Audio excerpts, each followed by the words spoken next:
ഒരു മനുഷ്യായുസ് മുഴുവൻ ജീവിച്ചു തീർക്കാൻ ബാക്കി നിൽക്കുമ്പോഴാണ് വളരെ യൗവനത്തിൽ നിൽക്കുന്ന ഘട്ടത്തിൽ സഖാവ് എം.എസ്. പ്രസാദിനെ കോൺഗ്രസ് ഗുണ്ടാ സംഘം മൃഗീയമായി കൊലപ്പെടുത്തി. പത്തനംതിട്ട കാത്തലിക് കോളേജിൽ കുത്തേറ്റ് മരിച്ച സഖാവ് C.V. ജോസിൻ്റെ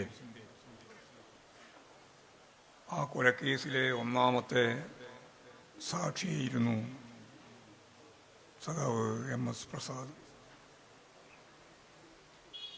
വേറെ എന്തെങ്കിലും ഒരു രാഷ്ട്രീയ കാരണം കൊലപാതകത്തിന് ആധാരമായിട്ടുണ്ടായിരുന്നില്ല. എം.എസ്. പ്രസാദ് സാക്ഷി പറഞ്ഞാൽ ആ കേസിലുള്ള ക്രിമിനൽ സംഘം ശിക്ഷിക്കപ്പെടുമെന്നുള്ള ഉറപ്പിൽ അതിൽ നിന്ന് രക്ഷപ്പെടാൻ വേണ്ടിയിട്ടാണ് ഒന്നാമത്തെ സാക്ഷിയെ തന്നെ വകവരുത്തുന്നതിന് വേണ്ടി അവർ തീരുമാനിച്ച് ഈ കൊലപാതകം പ്ലാൻ ചെയ്ത് നടത്തിയത്.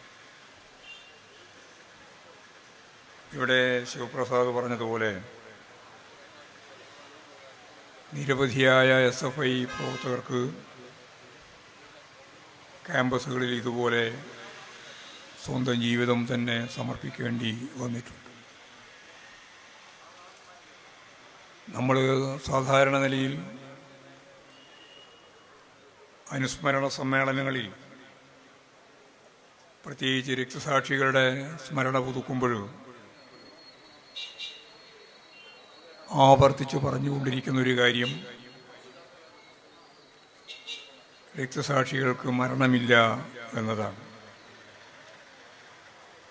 രക്തസാക്ഷികൾക്ക് മരണമില്ല എന്ന് നമ്മളിങ്ങനെ പ്രസംഗ ഭാഷയിൽ പറയുന്ന ഒന്നല്ല. ഇടതുപക്ഷ രാഷ്ട്രീയത്തിൻ്റെ ഭാഗമായിട്ട് നിൽക്കുന്ന നിരവധി സഖാക്കൾക്ക് സ്വന്തം ജീവിതം നൽകേണ്ടി വന്നിട്ടുണ്ട്. ഉന്നതരായ നേതാക്കൾ ഉൾപ്പെടെ അഴീക്കോടൻ രാഘവൻ ഉൾപ്പെടെയുള്ള നേതാക്കൾ രക്തസാക്ഷികളായിട്ടുണ്ട്. പാർട്ടിയുടെ പ്രവർത്തകർ മാത്രമല്ല, നേതൃനിരയിലുണ്ടായിരുന്ന എത്രയോ പ്രമുഖരായ നേതാക്കൾ അവരുടെ സ്വന്തം ജീവിതം സമർപ്പിക്കേണ്ടി വന്നിട്ടുണ്ട്. കേരളത്തിൻ്റെ ചരിത്രം പരിശോധിച്ചാൽ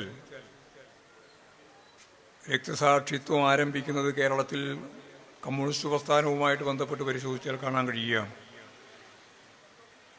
അത് ഈ ചെമ്പതാക ഉയർത്താൻ തുടങ്ങിയ ആദ്യഘട്ടം. കേരളത്തിൽ ഇന്ന് വടവൃക്ഷം പോലെ വളർന്ന് പന്തലിച്ച ഒരു പാർട്ടിയുണ്ട്, CPIM. ഈ പാർട്ടിയെല്ലാം രൂപം കൊള്ളുന്നതിന് മുമ്പ് യഥാർത്ഥത്തിൽ കേരളത്തിൽ പ്രവർത്തിച്ചിരുന്നത് ഒരു കോൺഗ്രസിൻ്റെ ഭാഗമായിട്ടുള്ള കോൺഗ്രസ് സോഷ്യലിസ്റ്റുകാരെന്ന രീതിയിലാണ്. അപ്പോഴാണ് യഥാർത്ഥത്തിൽ കമ്മ്യൂണിസ്റ്റ് പാർട്ടി ഉണ്ടാക്കാൻ വേണ്ടി സഖാവ് സുന്ദരയും ഘാട്ടയും ഒക്കെ കേരളത്തിൽ വന്ന് EMSൻ്റെ ഇല്ലത്തൊക്കെ പോയി അവരുമായിട്ട് സംസാരിച്ച് കോൺഗ്രസ് സോഷ്യലിസ്റ്റുകാർക്ക് എങ്ങനെയാണ് കമ്മ്യൂണിസ്റ്റ് ആവാനാവുക എന്ന ചർച്ചയുടെ ഒടുവിൽ 1937 കേരളത്തിൽ ആദ്യമായി പാർട്ടിക്ക് ഒരു സെല്ല് രൂപീകരിക്കുന്നത്. ആദ്യത്തെ ബ്രാഞ്ച്, ഇന്ന് നമ്മൾ ബ്രാഞ്ച് എന്ന് പറയാം, അന്ന് ബ്രാഞ്ചല്ല, അന്നതിന് കൊടുത്ത പേര് സെല്ലാണ്, ഒന്നാമത്തെ സെല്ല്.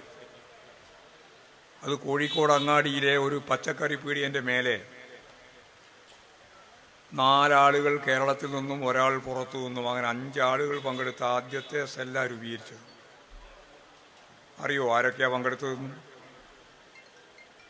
ഇപ്പം 41 വർഷം മുമ്പ് നമ്മെ വിട്ടുപിരിഞ്ഞ സഖാവ് എം.എസ്. പ്രസാദിൻ്റെ രക്തസാക്ഷിത്വത്തെ സംബന്ധിച്ച് നമ്മൾ അയവിറക്കുമ്പോൾ നമുക്ക് എങ്ങനെയാണ് ഈ പ്രസ്ഥാനവും പ്രസ്ഥാനത്തിൻ്റെ ഭാഗവാക്കുകളായിട്ടുള്ള സഖാക്കൾക്ക് മരിക്കേണ്ടി വന്നത് എന്ന കാര്യം ഗൗരവപൂർവ്വം മനസ്സിലാക്കി തന്നെ വേണം. അതുകൊണ്ടാണ് ഞാൻ ചോദിച്ചത്, നിങ്ങൾക്കറിയോ ആരാണ് ആ ആദ്യത്തെ സെല്ല് രൂപീകരണത്തിൽ പങ്കെടുത്ത കേരളത്തിലെ 4 ആൾ? ആരാന്ന് പറയട്ടെ.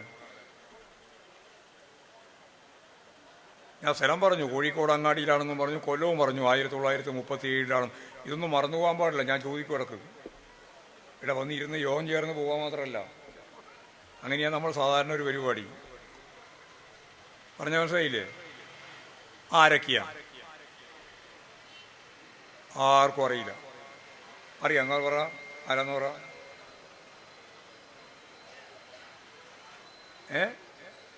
ആരാന്ന് പറഞ്ഞോ, ധൈര്യത്തിൽ പറഞ്ഞോ. ഒരാളെ പേര് പറ.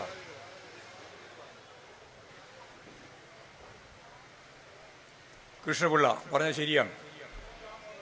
കെ ദാമോദരൻ ശരിയാണ്.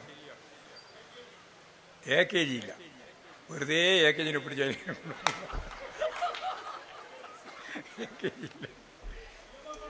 EMS ഉണ്ട്.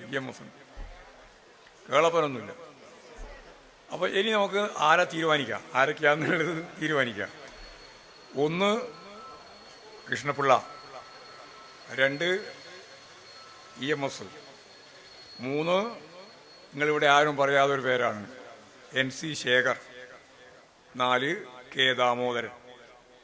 മറന്നുപോകാൻ പാടില്ല. ഇനി ഈ 4 ആളാണ് കേരളത്തിലെ കമ്മ്യൂണിസ്റ്റ് പാർട്ടിക്ക് രൂപം നൽകാൻ കോഴിക്കോട് അങ്ങാടിയിലെ ഒരു പച്ചക്കറി പീടികൻ്റെ മേലെ ആരും കാണാതെ രഹസ്യമായി, അവിടെ അന്ന് ഡെസ്കും ബെഞ്ചും ഒന്നുമില്ല, ഈ കായ കൊഴിപ്പിക്കാൻ വെക്കുന്ന ഒരു തട്ടുണ്ട്, ആ തട്ടിൻ്റെ മേലെയായിരുന്നത്.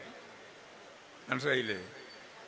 ഒരാൾ അഖിലേന്ത്യാടിസ്ഥാനത്തിൽ നിന്ന് വന്നിരുന്നു, ഘാട്ടെ, SP ഘാട്ടെ. ഈ 5 പേരടങ്ങുന്ന ഒരു യോഗത്തിൽ നിന്നാണ് പാർട്ടിക്ക് ഒരു ആദ്യത്തെ സെല്ല് രൂപീകരിച്ചത്.